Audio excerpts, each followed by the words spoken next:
porque não tinha mais para onde correr. Uma falha no ar-condicionado, um prédio novo, a maioria que era de repartição pública, órgãos públicos e tal, que eles alugavam, né?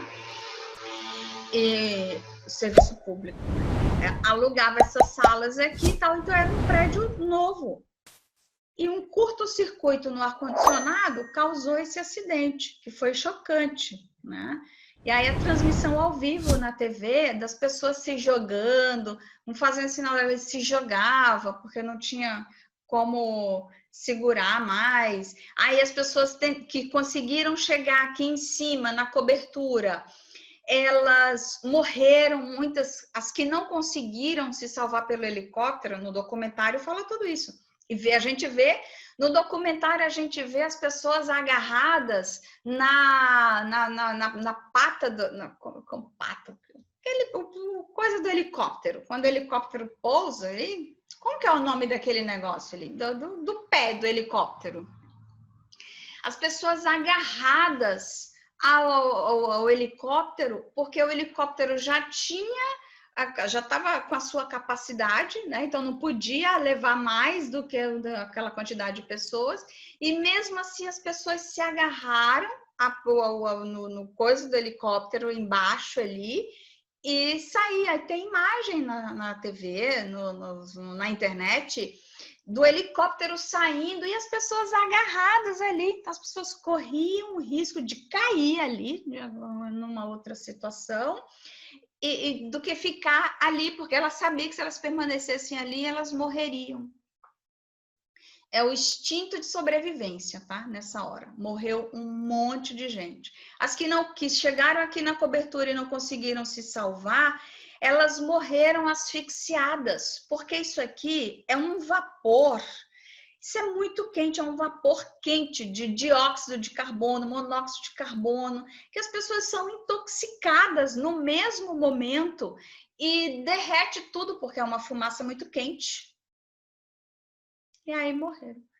Aí o Brasil tomou vergonha na cara com esse acidente aí do edifício Joelma, em São Paulo também.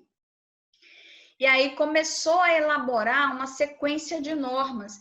E nós temos hoje em dia a norma de PPCI, né, de prevenção contra incêndio, é uma norma excelente. Excelente. É uma norma que faz dimensionamento, é uma norma que quantifica, é uma norma excelente, a norma brasileira de prevenção contra incêndio. Qual é o problema da norma? Ela não é usada, não é aplicada no Brasil. Que se ela fosse aplicada, a gente não teria os acidentes que a gente tem. Eu posso citar aqui, que muita gente já deve ter lembrado, a Boate Kiss, 2013. Na Boate Kiss, 242 mortos. 242 jovens na Boate Kiss morreram. A norma já existia? Sim, a norma já existia. E ali naquela boate era para ter 3 saídas de emergência, só tinha uma.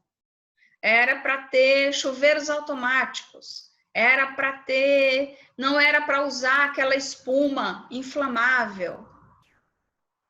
242 jovens morreram na Boate Kiss. Tá?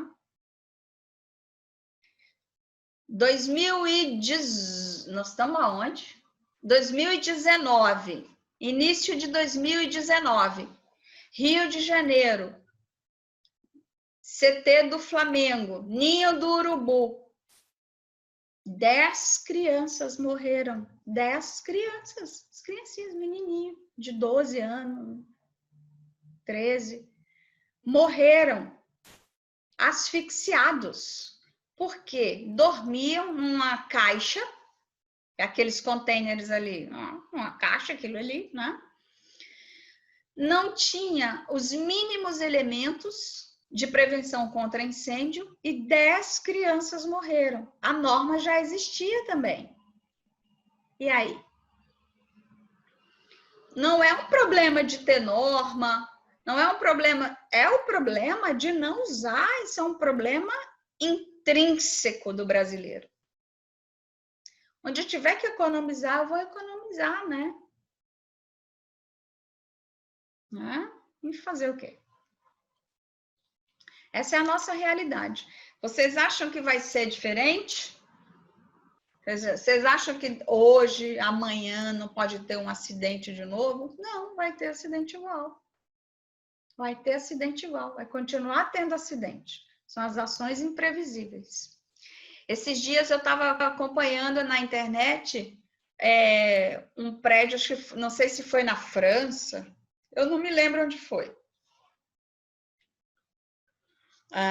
E aí o que acontece? No desespero, jogaram a criança e conseguiram salvar. 2 crianças se salvaram.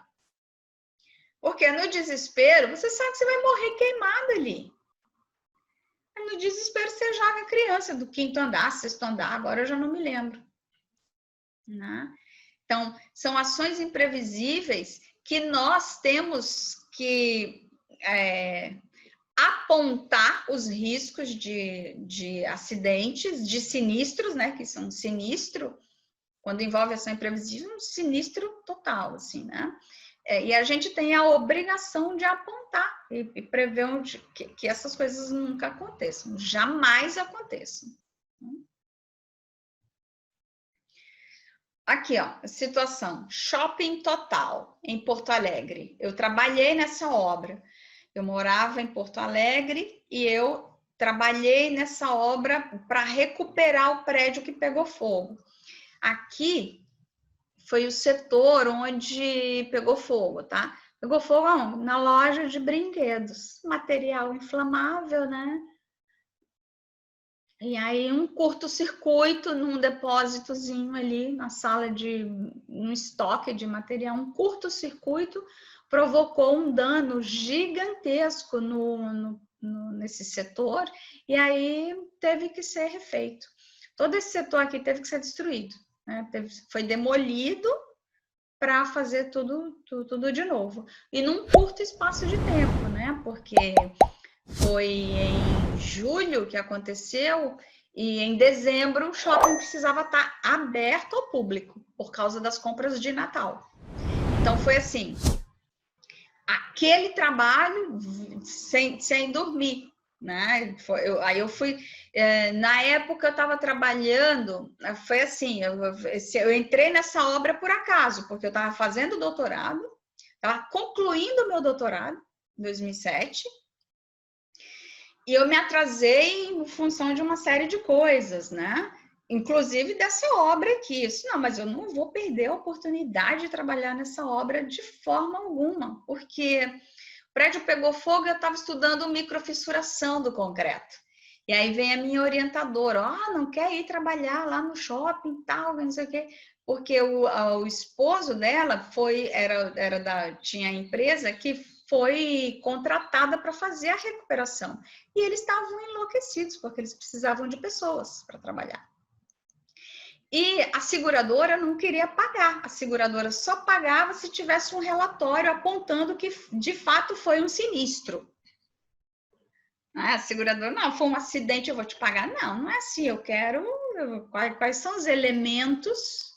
Na aula de perícia, eu dou uma aula, porque no final de semana é difícil, né? Mas na UFES, mesmo na disciplina de patologia, que eu faço um semestre inteiro, a gente vê uma semana só de perícias, né? De engenharia. Na aula de perícia eu mostro esse case aqui, que foi muito, assim, foi uma experiência única para mim e vou levar para a vida inteira, porque o que eu aprendi num curto espaço de tempo foi fantástico.